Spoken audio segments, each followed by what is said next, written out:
Vivendi, scission acceptée pour sa filiale Universal Music Group hier lors de l'Assemblée générale de l'entreprise.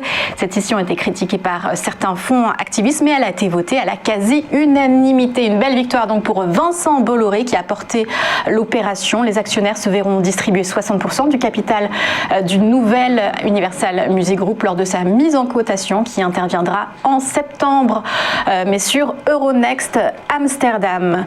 Et puis l'introduction en bourse de Spartoo, le spécialiste en ligne de la chaussure. L'opération de placement global et d'offres à prix a commencé depuis hier dans une fourchette de prix située entre 6,53 et 7,22 euros par action pour sa cotation sur Euronext Growth qui interviendra le 7 juillet. La dernière levée de fonds de Spartoo remonte à 9 ans. Cette fois-ci, les fonds levés, 25 millions d'euros attendus, serviront à accroître la notoriété de la marque et à diversifier l'activité dans la petite décoration. La société sera valorisée entre 95 et 105 millions d'euros et le flottant sera de l'ordre de 24%. Et le premier SPAC dédié à l'énergie coté depuis hier sur le marché parisien Euronext.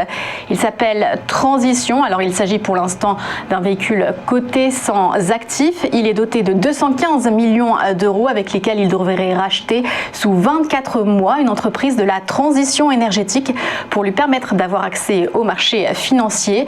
L'un des sponsors de ce PAC est Xavier Caiutoli, cofondateur de Direct Energy, un banquier d'affaires Eric Méris et puis le fonds d'investissement Eiffel Investment Group.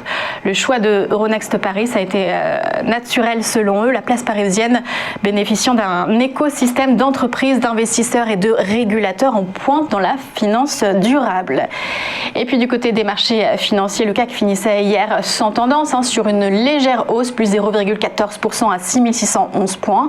Un peu mieux du côté de Wall Street, 0,2% pour le Dow Jones, 0,5% pour le S&P et plus 0,8% pour le Nasdaq. Vous retrouvez tous ces chiffres sur le site tvfmedia.fr. Et puis ce matin, on a des matières premières encore en hausse, à l'image du Brent, au-dessus des $75. Le Bitcoin se reprend à 34 000 $ après être descendu en dessous de 30 000 hier.